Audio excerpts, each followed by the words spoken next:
This is the engine off the Phatmoto. I had it sitting on the shelf. This is the bike I picked up from the auction. I had it running with the 49cc engine that was on it. Decided to pull that off and see if this engine was able to even fit, and I did have to take the two tubes off that curl down on these frames. I'm gonna end up grinding it smooth, and then I'm gonna take that right there. I'm gonna finish welding that all the way down and then cap them tubes off. Seems to fit pretty well once you got rid of that. I ordered a new torque converter for it. That should be here Tuesday with the clutch brake.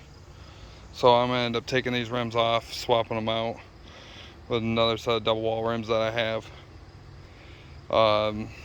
Not sure on the carburetor yet what I'm gonna use. I'll have to see what I have laying around.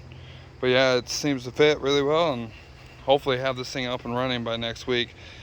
I've been helping my son with his homeschooling and been busy, so that's why I've been gone for a little while. But this is the next thing I'm doing. I'm still waiting on the, I got a guy that's making me a disc brake for the Phatmoto so I can run that brake system. So I'm waiting on that. But yep, this is what I got going on right now.